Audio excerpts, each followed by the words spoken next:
ট্রেনের রিজার্ভেশন না করিয়ে ট্রেনে উঠে গেলে কি হতে পারে সেটার একটা আমি 2 ঘন্টার সিনেমা দেখে এলাম।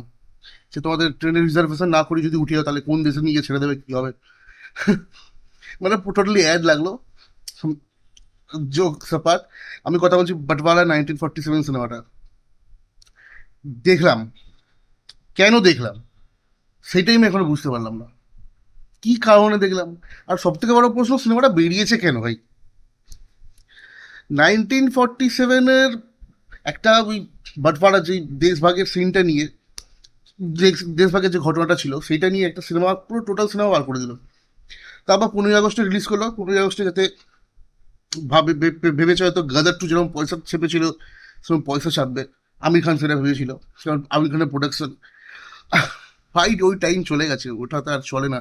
ওটা একটা কোনো ওয়ার্ড অফ মাউথে চলে গেছিল, বাট এখন আর চলে না। বিশেষ করে ইন্ডিয়া পাকিস্তান এই, আর ভাই স্বাধীনতার নামে এই দেখিয়ে কি লাভ, কেন তৈরি। বাটওয়ারা 1947 সিনেমাটার স্টোরিটা তোমাকে যদি ছোট করে বলি, ট্রেলার যেটা দেখিয়েছো সেইটাই স্টোরি।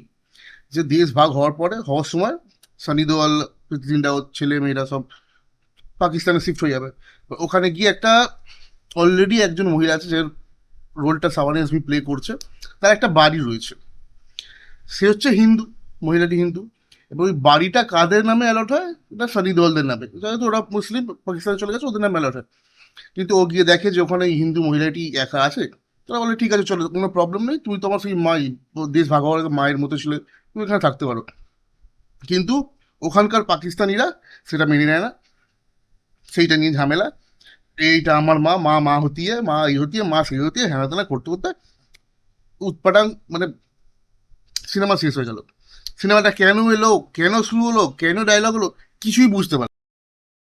মানে মনে হচ্ছে ভাই যে 20 বছর আগে সিনেমা দেখছি, যেমন একটা ফিল্ম মেকিং একদম, মানে সেট ডিজাইনিং থেকে শুরু করে ক্যামেরা ওয়ার্ক থেকে শুরু করে স্ক্রিন প্লে, বেকার পুরো সিনেমা। আর সানি দেওয়ালকে তো কোনো দিক থেকে পাকিস্তানি লাগছে না। আর একটা জিনিস বলি, সানি দেওয়াল মানে ভারতে থাকুক চাই পাকিস্তানিতে থাকুক, মারবে পাকিস্তানিদেরই। এখানেও পাকিস্তানে গিয়েও পাকিস্তানিদেরই মারছে। মানে এই জন্যই ওখানে কি দেখে সিনেমাটা সাইন করলো ঠিক কে জানে। বুঝলো। আর এক হচ্ছে অভিমন্যু সিং বলে যে লোকটি, উনি একটা ক্যারেক্টারে আছে, ওর মুখ থেকে তো কোনো মানে মনে হচ্ছে না, ভাষা শুনে মনে হচ্ছে না পাকিস্তানের লোক, বা প্রপার মুসলিম বা মোহামেডানের ক্যারেক্টারটা যেই পাকিস্তানের ওখানে প্লে করেছে কিচ্ছুই বোঝা যাচ্ছে না। কেন একটা অদ্ভুত অ্যাকসেন্ট, মানে খুব বাজে। আর সানি দেওয়ালের ছেলের সিনেমা করে, করছো ভালো কথা, কিন্তু কিছুদিন ব্রেক নাও, ভালো কোনো জায়গা থেকে অ্যাক্টিং ইনস্টিটিউট থেকে ট্রেনিং নাও, নিয়ে তারপর সিনেমা করতেছো। মানে দেওয়াল ফ্যামিলির ছেলে বলে চান্স পেয়ে গেল, আর কিছুই না। সিনেমায় ভালো অ্যাক্টিং সানি দেওয়াল, প্রীতি জিন্টা, করণ সিং, অভিমন্যু সিং এরা ছাড়া সবাই করেছে। আলি ফজল আর সাওয়ান আজমি ভালো অ্যাক্টিং করেছে। সিনেমার গান একটা মনে থাকার নয়, অ্যাকশন একটা মনে থাকার নয়, ডায়লগস একটা মনে থাকার নয়, সিনেমাটাই মনে থাকার নয়। মানে এটাকে রোস্টও করতে পারছি না আমি, বা কিছু উল্টোপাল্টা বলতেও পারছি না, কি বলবো মুখে ভাষা নিয়ে আমার।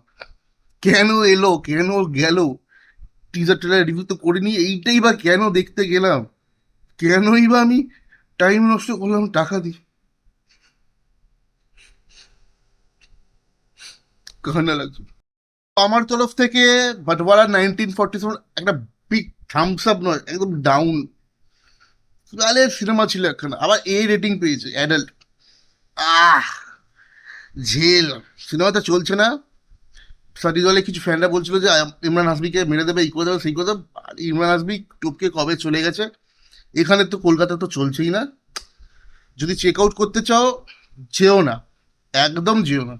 একদম মনে হয় জীবনে যত সিনেমা দেখবে তার লিস্ট থেকে দূরে রাখো এর আগে। 75 ইয়ার্সের জেনজি, মানে এরকম টাইপের দেখেছি যে আমার বয়স 75 ইয়ার্স, বাট আমি জেনজি। ছাড়া বাদ দাও, নতুন হয়ে চ্যানেলটাকে সাবস্ক্রাইব করো, বেল আইকনটাকে প্রেস করো। তোমরা যারা দেখলে, না আমি জানি তোমরা দেখোনি, কমেন্ট সেকশনে জানারও কিছুই নেই। দেখা হচ্ছে খুব তাড়াতাড়ি একটা নতুন ভিডিও নিয়ে। চলো টাটা, বাই বাই, টেক।